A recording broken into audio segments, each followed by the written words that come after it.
I do feel like kind of at this point complaining about Panini, I don't know. It's getting old, I think, and I guess there's a couple things that I saw in the past few days that I'll kind of discuss. And I mean, I kind of have like a couple different things within this episode. There wasn't really any huge not hobby news, probably because of the holiday, but there really wasn't much hobby news. So here are just a couple things that I've seen.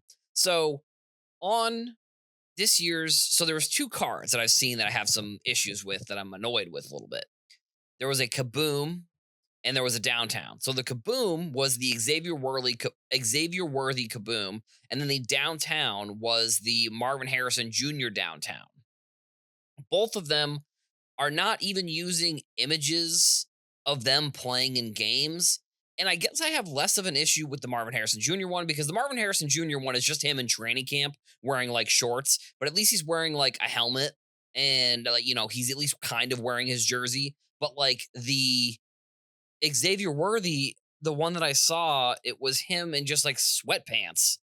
And like at some point, if you're Panini and you just don't come out with the card, like just take the card off the checklist. I feel like it's not like a huge deal to just not include someone in a checklist like this. Sure, you want to include most of the rookies, but it's like if you're gonna put out a card like that, it's really just I don't know. I think you're shooting yourself in the foot and hurting yourself a little bit by I don't know, in my opinion, showing that you don't really care what some of these cards are looking like when you're coming out with them, which again, maybe par for the course with them at this point. Now, another thing that I noticed over the weekend that someone was talking about was somebody was talking about an order sheet that they had. And on the order sheet, it said the Panini Prism FIFA World Cup, a 2025 Panini Prism FIFA World Cup. And there's no World Cup in 2025. So, somebody on Twitter, it was Soccer Cards HQ was like, "Is this like the Club World Cup? Like, there's no distinction here with what they're getting." Which I don't know. I mean, if that's not that, and that's not even a customer facing thing. That's like that is a business to that's a B2B interaction you're having. You're not explaining something or I don't know. And I mean again, it's maybe I don't know how these interactions are going behind the scenes, I guess. Um with like what Panini is telling hobby shops and distributors of what these products are, but like a 2025 World Cup product feels like you got to put at least a little bit of like what the like cuz it's not just going to be a national World Cup product unless they're just like we don't really care that it's not actually the World Cup. We're just going to come out with the product, which I also wouldn't put that past them if I'm going to be completely honest. To one, maybe potentially not realize that there isn't a World Cup. Like, I don't know. I wouldn't necessarily put that past them. But I also think maybe it's just, again, hopefully it's the Club World Cup, which I don't know. Or it's just an accident. That's the only other thing I could think of. Because, like, why would it? Because the Club World Cup is not something that is very. Just come out with something different, in my opinion. Like, I don't know. The Club World Cup doesn't really seem super important. Um, Another complaint that I saw on Twitter was Mike McKenna, the Trout Farm. I think they're like kind of like a 15K, so they're kind of like a big account on Twitter. They were talking about that they haven't seen any of the relics from the 50/50 Otani product. And I have seen a lot of people complaining about this product. Like, there was even like a Facebook page where people were like, literally, like, it was made for people complaining about this 50/50 product. Which the 50/50 product it has to be one of the quicker turnarounds we've seen in like the concept of a product being developed, them announcing the product, and then them coming out with it. Unless they were planning for this, and this is like, unless they're doing something specific here and they're trying to make it a quick turnaround, which again I would be fine with if if they weren't seemed like they were half-assing it a little bit. A lot of people were complaining that the quality of the cards was really bad, and like all of the parallels, which parallels people are complaining about.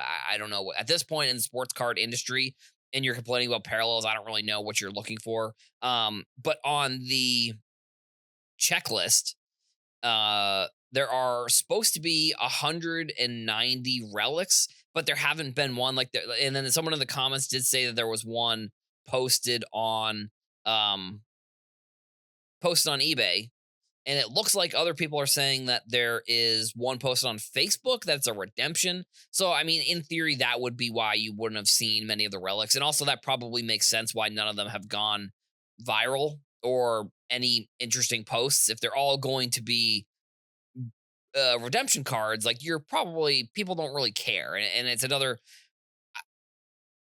I know Fanatics did say they want to get rid of redemptions.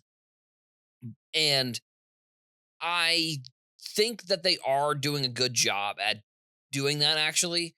But this is a product where I'm looking at it and saying like we're doing like the quick turnaround you need redemptions for because there's no way you're going to get Otani. There's no way that they're going to have a product that is based on his performance during the season come out a few months like only like a month or two after the season and people are getting the product. Um and have all the autographs and all of the memorabilia stuff all in line, especially the autographs, because Otani, you're just not going to get him to sign all those cards so quickly. So the redemptions make sense, but at the same time, uh, just don't come out with the product. I don't know. I mean, I think I'm complaining a little bit on this episode, but there hasn't really been any huge news that I've seen really come out this past week. Unfortunately, there were the nominees for the Hall of Fame for football and I believe baseball as well. I think some of the baseball voting was started, but from a hobby perspective, it seemed like everybody was pretty much off at all at the end of last week, which as they should be, it's the holiday season, um, all that type of stuff. And I don't know, I guess there's one other thing. This might be a little bit of a shorter episode just because I don't really necessarily have a massive list of topics. I just kind of discussed a couple of those. Um, one of the other things that I think I probably will end the episode talking about this is that uh, I don't care. There are some things that I feel like people get really upset about in the hobby that I don't really care about anymore. The backyard breaks pulling a bunch of different cards. I don't know. I've lost interest in that being important to me. Like, honestly, Panini hasn't come out with any type of statement. They never will. Even if there is something going on, we'll never know. Like it will never at this point it would have came out probably that something was going on. So like I get that people are including their names, the backyard breaks people in their um in their content that they're creating about when they pull a bunch of cards. Like I think that there was something along the lines of they pulled like the Drake May and they pulled maybe the Jaden Daniels Nebula one of ones in like a 20-minute span. And I think on one hand, I'm like, well, fine, I don't know. Like, okay, I guess that's kind of annoying. Like, not other breakers aren't pulling any of these cards. But on the other hand, I'm also like, I think people are dragging I think people are dragging it a little bit, if I'm gonna be completely honest. Like it's because at some point you just have to get over it. Like, I think that there was a witch hunt, I would say, that went against them for, probably like a few years, realistically. Like when there was a bunch of different controversies, I would say. And I don't even know if you could really, I'm using quotations when I'm talking about this, controversies they went through. But at some point, you just have to say, well, nothing's going to change. And again, maybe there's no rules. Like that's sort of the thing I was talking about a couple weeks ago with like in the hobby, there's just no rules and there's no repercussions for anything. Like again, we saw another thing that like absolute football, somebody was pulling absolute football early and they were doing breaks. And it's like whatnot really doesn't have that much, at least from what I saw on Twitter, that something like whatnot doesn't have terms of service against that. So it's like, I don't know. It's one of those things where it's like at some point we just have to kind of give it up. Like if there's anything done, that would be great. Do I expect anything to be done? No, probably not. But at the same time, here to kind of wrap up this point, I just don't really care that much that people like backyard breaks or any of these big breakers are pulling good cards. The only reason we really know about them pulling good cards is because they have good marketing and they've kind of marketed themselves as breakers that pull good cards. So it's like then they pull good cards and people are surprised. It's again, I don't know. It's I'm people are dragging it a little bit now at this point, I think. So Hopefully we've got the New Year's coming up. There's hopefully maybe there'll be some more year-end news that goes on. I guess we don't really know at this point, but we got New Year's in the middle of the week again, so hopefully it's not a super slow week of news, but maybe it will be, but I don't really know. But that's it for this episode. So we've got probably 5 days worth of episodes this week. We've got 4 more days, I would say. So expect episodes on all of these days. Christmas I took off. New Year's, I guess I'll come out with an episode. I haven't really decided yet, but either way, that's all I've got. We'll see you in tomorrow's episode. So here we are on the last episode of 2024. It's pretty crazy that we are already at the end of the year. I feel like every changing of the seasons, I say how crazy it is that time is moving so fast. I think we posted I think the number was over 315 episodes this year on the podcast. It was basically Monday through Friday. And then every Saturday we posted the recap, which I think I was looking back and from the numbers, we did 52 of those recap episodes, which means we posted one every single Saturday, which is cool. And then, like I said, Monday through Friday, for the most part, every Monday through Friday, we were posting an episode. So it comes out to roughly 315 ish total episodes of 365 days. Pretty solid. It's been a wild past couple years working with the podcast. Definitely exciting stuff. But here on this last episode, we basically just have last episode of for 2024. Sorry. We have two main topics. One, or they're both kind of about the same thing. Just like iconic products that I think are going to be important in the long term that not even maybe that people don't think so, but just important. So first, this past week in the NFL, Saquon Barkley became the ninth player to rush for over 2,000 yards in a season. And it really made me take a look back, especially after I think it was last week when I was discussing what was the most iconic rookie class of all time. And I don't know necessarily if 2018 ends up being as good as what was this past year in terms of overall the top end talent. But from a football perspective, it for 2018 is going to be one of the more important rookie classes. And I think actually 2018 Prism football, I have a suspicion that 2018 Prism football is going to go down as one of the best football, if not just sports card products in general, of all time. I think we're going to look back on the era that was the era that was 2018. And you look at like all of the top players, because I wrote an article for SI I think it should be out at this point. But I was basically breaking down all the rookies and players that were good in 2018. And it's like Otani, Acuna, Soto, Shea Gilchrist Alexander, Trey Young, Luca, and then all the quarterbacks the quarterbacks, they did have a little bit of a lower PSA 10 run. And I looked at like the top cards for all of those players, and it was like a crazy number.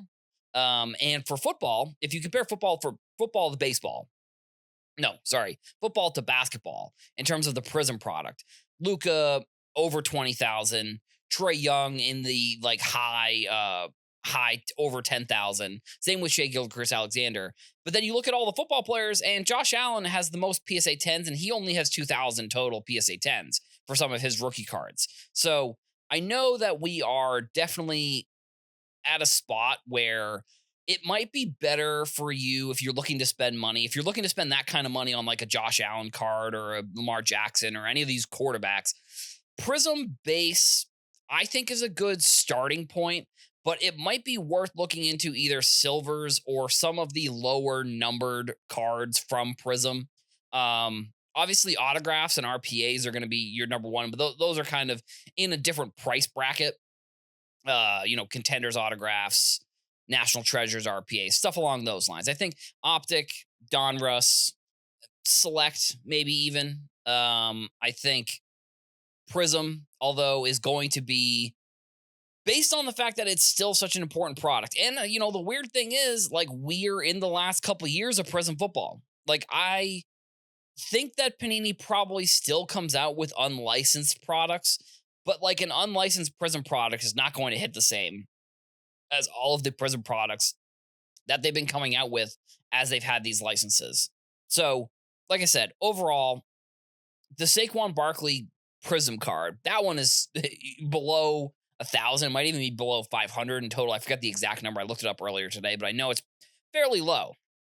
And I think Saquon Barkley, I don't know. I don't know if he's like the last chance really for the last chance for position players in the NFL to even get close to like quarterbacks in the NFL. Because I don't know, I thought for the past couple of years that was a chance, and I probably have talked about that a couple different times on the podcast, that I always thought that at some point people would just be like, "Well, we want the cards of the players who are cheaper that are almost just as important as quarterbacks." But I don't know. I don't know if we're ever going to see that switch. Like I don't know if we're ever going to see that change over from I think quarterbacks will always be number 1, but I always thought that maybe it would be end up being much closer one day. In my opinion, I don't know if that's really going to happen. But Saquon Barkley, I think if he, I don't know if me, I mean, he's only the ninth player to have 2,000 yards rushing in one season. So, overall, like that's a pretty impressive number and something that is, I don't know if it's overlooked, but it may not be something that uh, he's able to do again in his career. Like, he's not really even old. He's from that 2018 draft class, but running backs overall, they tend to skew towards they tend to skew a little bit towards a shorter career span than some other players. So we'll see what happens the next couple of years with Saquon Barkley. Now, the other product that I want to talk about that I think is going to be one of the more iconic products of all time is going to be 2020 Prism WNBA basketball. Now, this is the first WNBA Prism product, so that adds one thing. That adds one reason there. It looks like Sabrina Ionescu is going to be a superstar the way that kind of a lot of people predicted. She was out during her rookie year. I think if she hadn't gotten hurt then, she potentially could be as big as Caitlin Clark. I mean, or if she had played an extra year in college and played against her maybe more often, that would have been a different opportunity.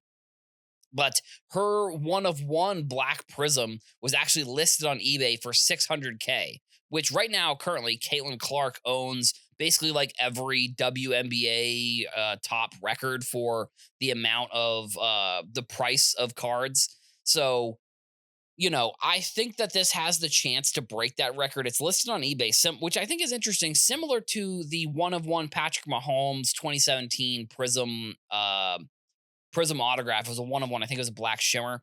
I'm surprised that it is posted on eBay because I don't know. I mean, I'm not sure if people are looking at it and saying, well, maybe we don't want to send it to one of the big auction houses, or what really the reasoning is there. But either way, it is on eBay. I think the Caitlin Clark record is like 230K for one of her one of one select autographs. I think that this card probably ends up being higher than that. Does it reach the 600K? I don't know. I mean, obviously, if you're listing it as buy it now on eBay, you probably want to end up listing it a little bit higher than what you think it will eventually sell for.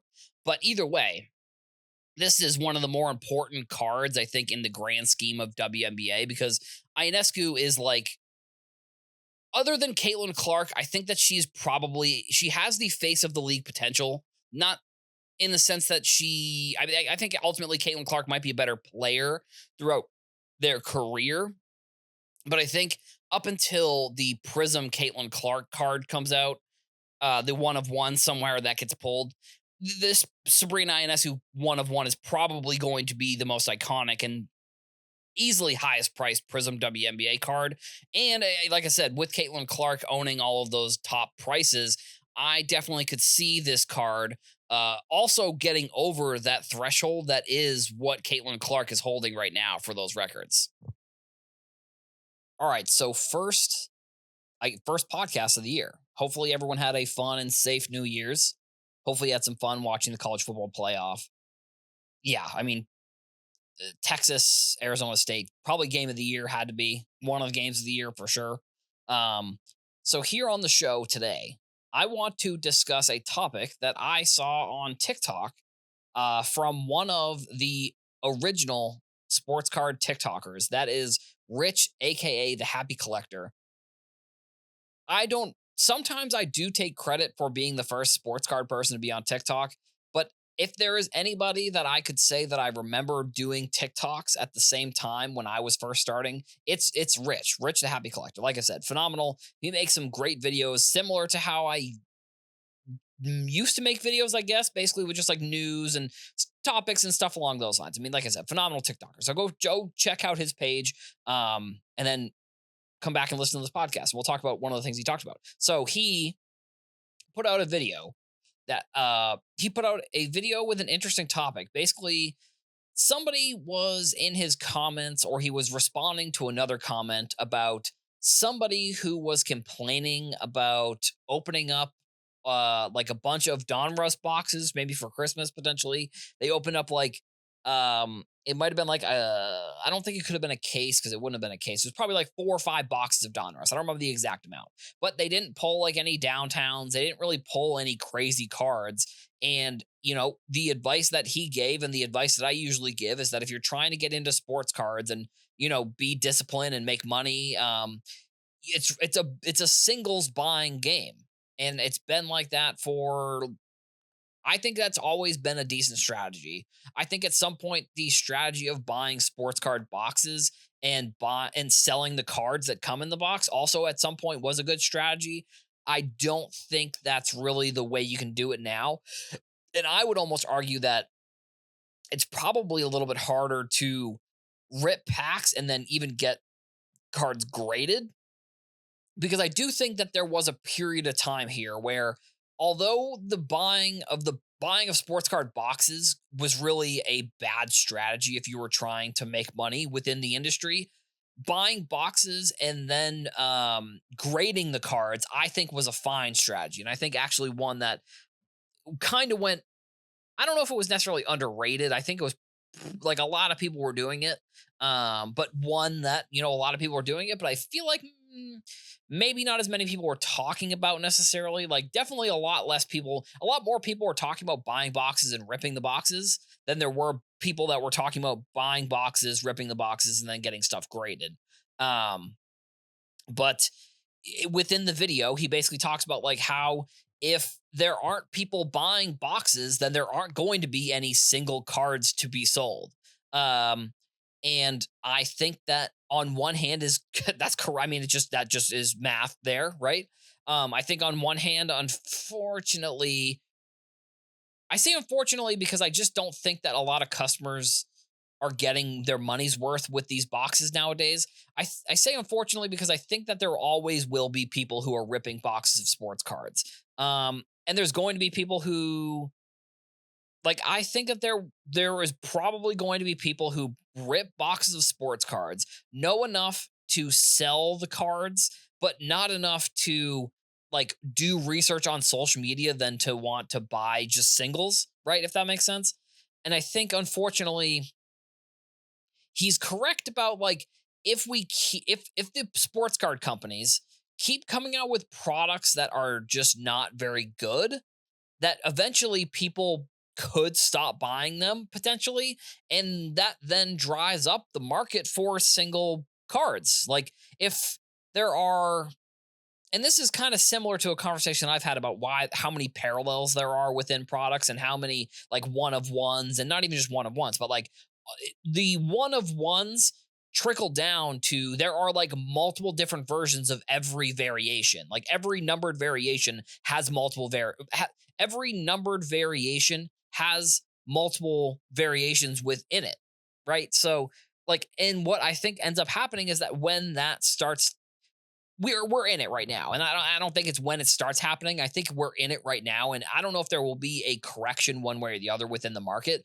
I just think that there are so many of these different types of variations. Eventually, there's just going to be too much diversity within the market of different types of important popular cards that the cards that actually should be getting a premium. So I don't know, for example, maybe like a silver prism, for example, or one of the numbered prism parallels.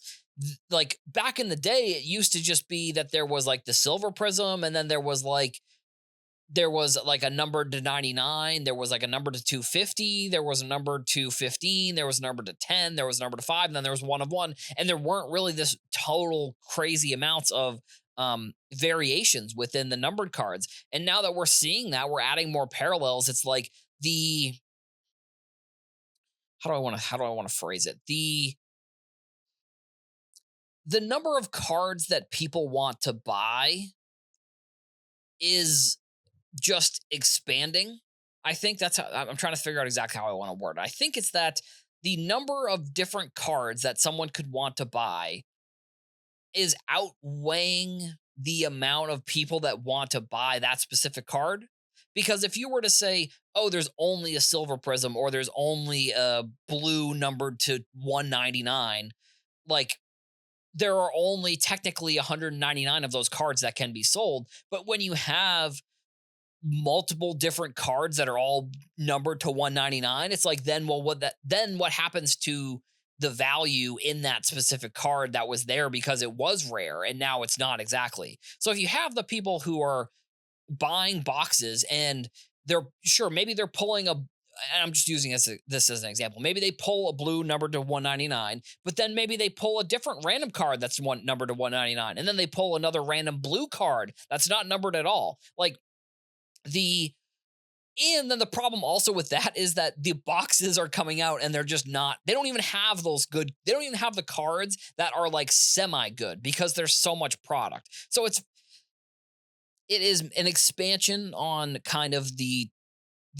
conversation about like boxes of sports cards and what the industry should be doing and all of these things. It's really, I don't know. It's unfortunate, I think, for buyers and sellers of both sports card boxes and buyers and sellers of just single cards because we've seen an increase in the amount of product. And then that leads to an increase of the, well, not leads to, it has been then the increase of the price. And then what that could lead to then is the increase in price in the secondary market in some circumstances because people are selling the boxes as if they're selling last year's boxes.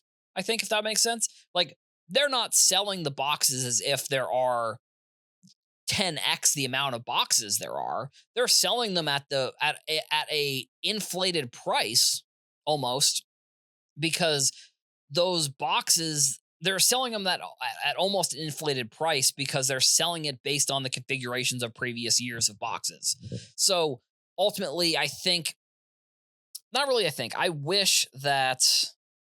Um, I wish that they could just keep the keep the secondary market and the industry of boxes the way that it was and not totally change the configurations of these things so that way there aren't the cards in the box. And I think that was one of the things that like I like within the industry how much money can move around in the system and you can still be in the industry where I do think that there are a couple different factors that are making the self-sustaining cycle similar. I think that's kind of the terminology that I'm kind of looking for is like you could on for a while you could buy and sell basically just based on like opening boxes and then uh once that box you open it there's at least you have 50% of the value and then sometimes you're getting double triple quadruple and if you pull anything crazy then you're pulling something even more. I don't think that's what the boxes look like anymore. And I think I agree with what Rich was saying is that if people just decide to stop buying boxes and they stop buying product then there won't be singles to buy and sell. um or there won't be singles to buy and sell and there won't be the valuable cards that people the value from the boxes won't exist. And that's a problem because this industry is so self-sustaining with the way that we have been able to keep a lot of money within the system. It feels like the sports card companies have caught on a little bit and they're like, well, no, we want all the money. And I don't know if I don't even think that's necessarily a Fanatics thing. I think a lot of people could argue it's potentially a Fanatics thing. I think it's also a Fanatics and Panini. I think all the companies in the industry are looking at it and saying They're looking at all these projections and saying, like, there's articles that are coming out. They're saying, oh, the sports card or the trading card market could be worth like billions. And they're just like looking at it like, well, we're not making that. So, like, I think it's twofold there where the sports card companies are saying, well, we want to make more of the money. Like, sure, they want customers probably to make the money just so that way they can promote their product for free. But then they're also looking at it and saying, well, if a customer is making 30x what they paid for this box, like, are they then buying more of our boxes or are they buying more of other boxes? I guess these are kind of conversations that I think will be continued to have in 2025. But I think as of right now, once I think this is how it's going to go for, I think, until Tops fully takes over everything. Which, again, some people might think it's good, some people might think it's bad. I don't really know necessarily one way or the other how it's going to go. But ultimately, we aren't going to know how different the industry could be until Fanatics and Tops really take over fully when they get the basketball and football licenses. All right, so we got a couple things here to talk about on today's show. The first thing is that I think we all knew this news, but they finally fully released it. Tops came out with the news that WWE is going to be made exclusively through Tops, and they signed the long-term exclusive deal. We have a Tops Chrome product that is scheduled to come out at the end of January. I think the date wasn't in the like release, but the people have been either finding the date. I forget. I saw it on Twitter. I think it was wrestlingcards.com, I believe, was the person who tweeted out the date. So it's at the end of January. And we, like I said, we sort of knew this. We knew that after 3 or 4 years of the deal with Panini, that uh that the WWE said they wanted to end the partnership early. And there was obviously a lawsuit that went into effect there, unfortunately. And then there was a settlement. And now that the 2024 year is over, that means 2025, we are going to be seeing WWE Tops cards. And I would expect it to be long term. I mean, I actually didn't realize that how long Tops had been making. So I put out an article on Sports Illustrated about this, about the announcement. I was looking back at years and figuring out some of the dates and timelines and stuff.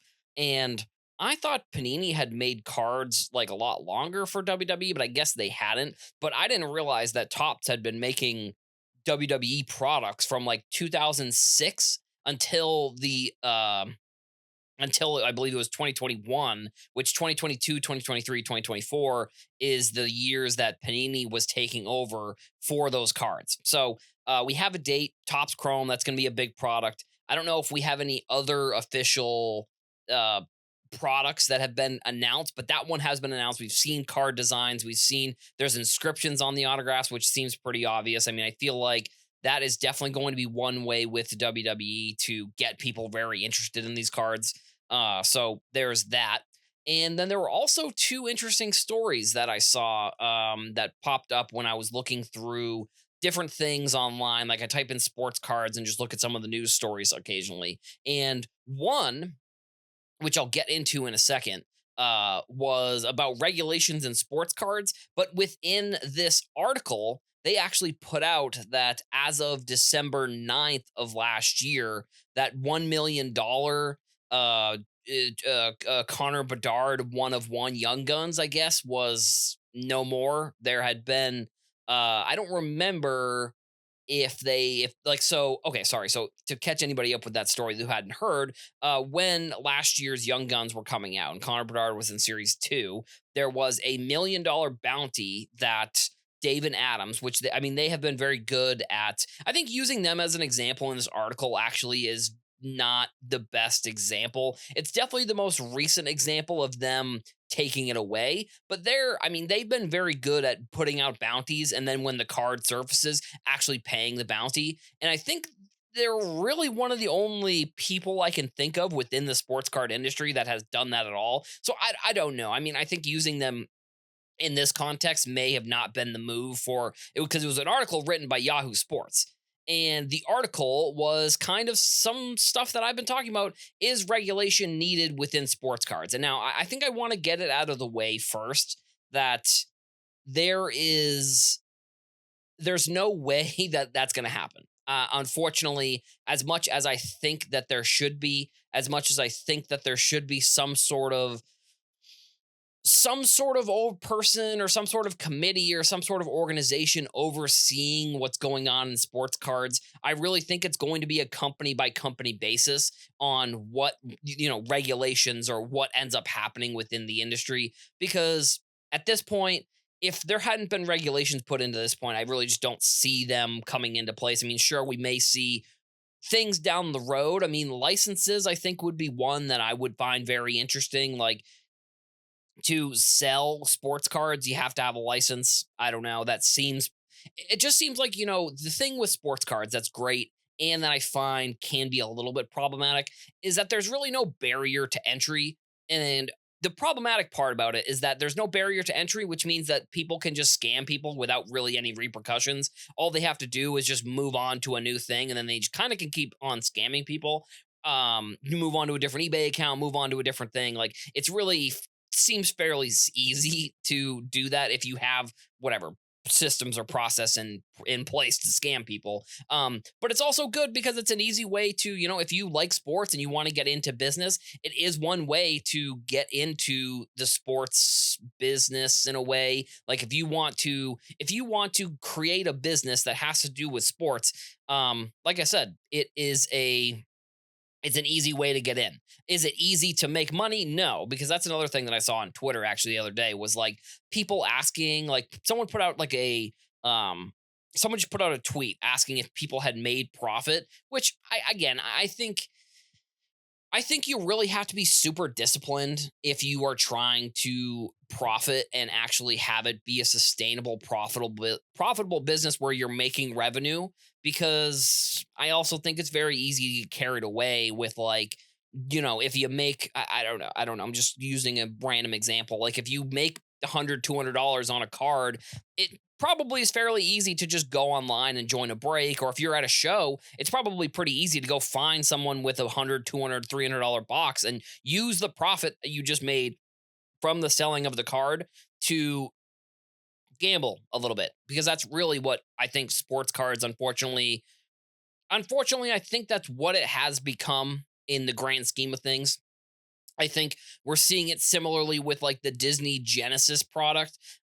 Sue's put out a tweet kind of talking about this and saying like that the product itself was like $180, and no, it must have been $140, and there was only 7 cards in the box. So you're basically spending $20 per card, which, like, that's just, you're just gambling that you're going to be able to pull a card that's maybe going to be worth more than the 20 or more than the 140 or more than whatever you're trying to do. So the regulations, it's interesting that Yahoo Sports is writing that article, if I'm going to be completely honest, because, like, it's not necessarily something that I think a lot of people really talk about in the industry. They also put out some interesting facts, like that the sports card market in 2023 from SkyQuest. I guess SkyQuest is a they must put out they're the ones that put out the report about like how in 2032 it's going to be worth like 100 billion or something. But they said that in 2023 the market was valued at 110 billion dollars,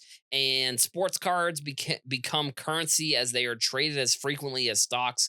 There are claims of 30 million sports cards being sold on eBay in 2023, and that doesn't factor in Facebook groups, ComC, whatnot, any of those other platforms. And then the other story that actually is a bit of an older story that was written in Forbes actually, was a story, and I didn't cover this when it came out because I saw it and I was like, it's just basically a puff piece. It's just a whatnot puff piece. I mean, unfortunately nowadays, like, websites like Forbes, and I don't know necessarily if Yahoo does this really, but I know websites like Forbes, you can just pay them to write an article. You can just pay them, and they will write I don't know if they have if you can write whatever, but they'll write a positive article about you. So like this is basically just like a paid advertisement. I don't know if it says that anywhere in the let's see. I don't know if it says that anywhere in the article. It probably doesn't because that's another thing. I think media in general needs to be regulated a little bit more. That's a whole nother topic for another day, and that will never happen. We are well, just one thing. We are many, many, many steps away from there really being any regulation, like from a government level. Maybe there's going to be something where I don't know, eBay or one of the big companies could come in and start some regulations, which I think would be ultimately good. It might um, slow things down because I think people might be a little bit more scared or nervous about selling cards and doing business the way that they have been if there's some sort of regulations that are going to come in. But the other story from Forbes was fueled by baseball card boom. Whatnot has hit a financial home run, which that's a chat GPT article title if I've ever seen one. If I'm going to be completely honest, like I use ChatGPT to proofread my articles, and sometimes I'll ask them for sometimes I'll ask them for titles, which I'll edit however I think I need to edit them for CEO or SEO and stuff like that. But like that's the two sentence article with the pun in there, that's like a pretty prototypical chat gpt headline. But then the thing that I thought was the most interesting piece of this article is right at the beginning, the representative from Whatnot who was doing an interview with Forbes said that a card on Whatnot sells every second. So yeah, that to add, if you add that in, and they're saying, and even if you just take the one card, I mean that number, which I'll just do I'll do the math really quickly and just see if I can figure that out. So we've got 60 seconds in a minute, so times, and then 60 minutes in an hour times 24 hours. So that's like 86,000 cards a day. It's either 86,000 cards a day are selling on Whatnot. So then in theory, if we're just going off the one card, because like times 365, that's like 31 million cards have been sold on Whatnot uh every year. So, you're adding that to the 10 billion. I mean, I know 10 billion is obviously much higher than 31 million, but like that's also if one card is selling. Like we're not even talking multiple cards or multiple different sales. So I don't know. I mean, it's a good thing I think that this is happening. Do I think that I don't know. I mean, there's terms and conditions with Whatnot that I think maybe they should be looking into potentially, like the company they should be looking into see like if people are selling stuff beforehand. I know selling product beforehand. I know that's been an issue that has kind of arisen over the past few months with a couple different Panini products, which I would imagine Panini probably doesn't like that. Tops, on the other hand, we don't really know because they've all been Panini products. But I think overall, that number is just so staggering and so out there that it's really even hard to wrap your head around that a card is selling on that platform every second. And I mean, it's one of the other things, the overall growth of the sports card market and these secondary platforms that people are buying and selling. Like it just goes to show you that even though maybe some people don't like the platform, that there's still people using it. And with that amount of volume, I think it also puts into perspective like if one seller is doing something bad, usually that ends up on like Twitter or it ends up on some Facebook page. But like in the grand scheme of things, like it is pretty wild to view it from 10,000 feet and see how many sellers are actually on the platform, and like the chances that you would get caught, I think, doing something sketchy like that. I mean, I guess maybe it's not very high, but unfortunately, a couple people have been, caught. And I'm putting caught in parentheses because it probably didn't affect their business that much. But a few people have been found to be trying to sell these cards early. And I think that is just something that's going to happen when you have that many sales going every single day on a single platform.